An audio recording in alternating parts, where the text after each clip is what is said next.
Hi, Lucia here from the Which Money podcast. Join us each week as we bring you the best experts and top advice to help you make the most of your money. From property prices to budgeting, investment platforms to pensions, we'll be here to keep you informed.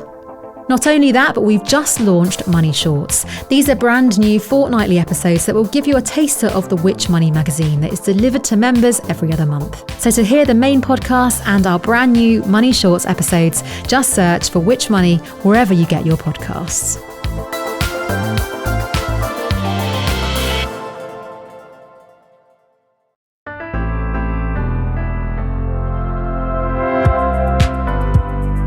Hello and welcome to the Which Shorts podcast. I'm James Rowe. This is the podcast that brings you the very best from Which with a weekly taster of some of the brilliant journalism you can expect from your suite of magazines. This week we're looking at the best sunscreens to take on your summer holiday and the ones that you should really avoid. In the July edition of the Which Travel magazine, Trevor Baker revealed the big name brands that failed our tests and the ones that will keep you safe this summer.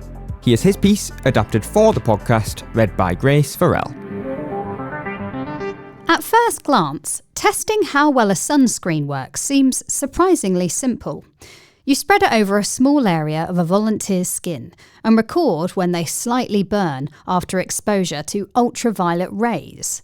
This is literally how manufacturers confirm the SPF, or sun protection factor, of a sunscreen before releasing it onto the market. The problem is that there's no government health regulator, no white-coated scientist double-checking their results. If you're buying a bottle, you just have to hope they've got it right.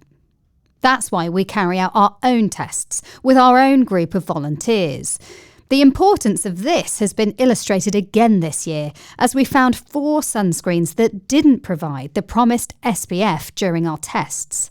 One has since been discontinued, but the other 3 are still sold at the shops.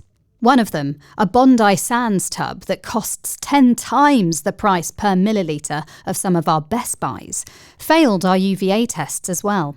UVA rays cause damage to the genetic material of skin, which can cause premature aging or worse. Using an inadequate sunscreen could lead to painful sunburn and raise the risk of getting skin cancer. Bondi didn't respond to our request for comment, but our other don't buys told us that their products had both passed rigorous SPF testing by independent external providers. They said they used internationally recognised testing methods and complied with EU standards and regulations. Most sunscreens did pass our tests, but they also need to be easy to apply. There's no point buying an effective sunscreen that's so greasy or sticky that you don't apply it properly or use enough. Our 6 Best Buy sunscreens not only passed, but they're also easy to use. Some of them are also surprisingly cheap. Lidl's SPF 30 sun spray is £3.29 for a 200ml bottle and is far cheaper than any of our don't buys. To really make a saving, buy a 200ml bottle from a budget supermarket and stow it in your checked-in luggage. Aldi's is the cheapest and performed well in our tests. Unfortunately, security rules still restrict you from taking large liquids through most airports in your hand luggage. Even a more expensive small bottle, less than 100ml, may be cheaper than sunscreen sold at some overseas holiday resorts. Sunscreen in the UK is cheaper than in many other countries. At most airports, you should be able to get Boots Sultan SPF 30, which is a Best Buy, although it's £4.95 rather than the £4.50 high street price. That's more expensive than Aldi or Lidl. Earlier this year, the Post Office collected prices for an average 200ml bottle of SPF 15, and in Europe, it ranged from £5.03 in Turkey to £15 in Rome. Costa Rica was the most expensive, at a staggering £23.70. However, you're unlikely to be able to bring a 200ml bottle back home in your hand luggage through the security checks at your destination. Some foreign airports are bringing in new scanners that allow you to leave liquids in your hand luggage, but, as in the UK, most won't have them until 2025 or later. If you did bring your sun cream home last year, remember that it might not work as well next time you go on holiday. Many brands have a jar symbol with an open lid and 12M, meaning you should throw it away 12 months after opening. This might be erring on the side of caution, but how long it will last might depend on where it's been stored. Don't keep it in a humid place such as a bathroom, and on hot days, don't leave sun cream in direct sunlight as it can't handle the heat. We've talked loads about SPF, but what does it mean? SPF is calculated based on the minimum amount of ultraviolet energy, UVB rays, required for skin to redden with and without sun cream. It's often misleadingly expressed as being based on how long it would take you to burn. In other words, if it takes 10 minutes for untanned skin to turn red without protection, and 5 hours with it, then the SPF is 30. However, there's no sunscreen that allows you to safely lay in the full glare of the sun for 5 hours. Real life is not like a lab, and you're unlikely to have put on cream perfectly in the first place.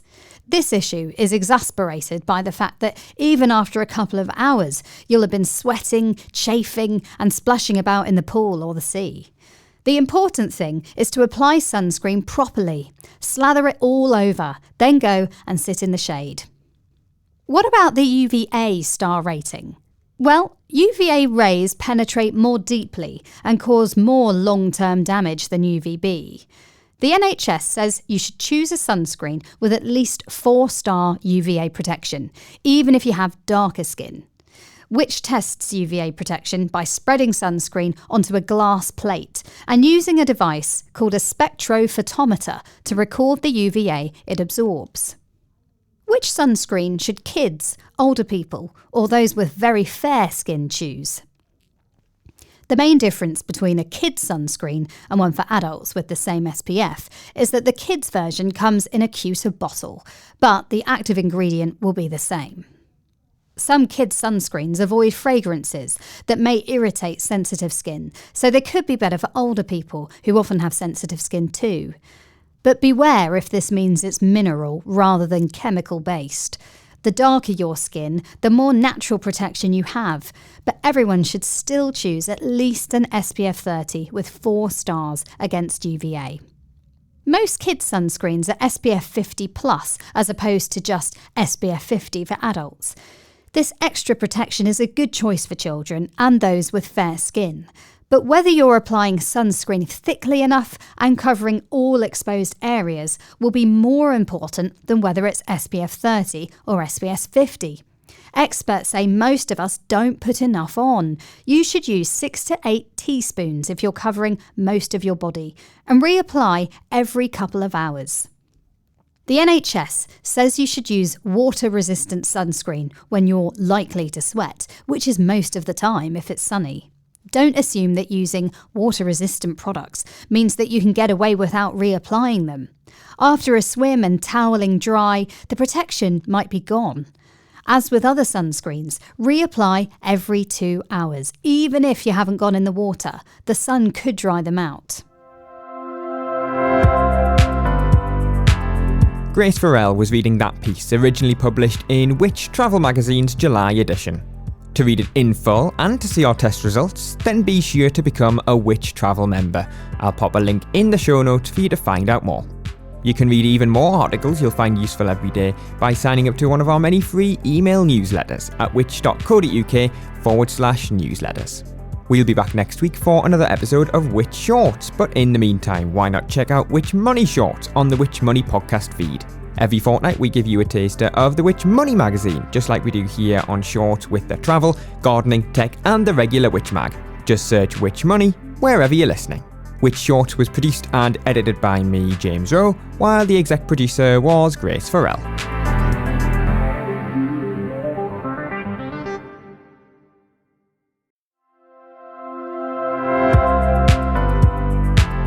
Hi, Lucia here from the Which Money podcast, alongside our weekly episodes where we give you all the best advice on how to make the most of your money.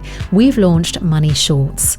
Each fortnight we bring you a taster of the Which Money magazine with hand-selected reviews, investigations and features by our award-winning writers brought to life on the podcast. That means you can get a taste of what the Which Money magazine has to offer without paying a penny. So join us every Monday for a brand new episode of Money Shorts, as well as every Friday for your regular episode of the Which Money podcast. Just search for Which Money wherever you get your podcasts.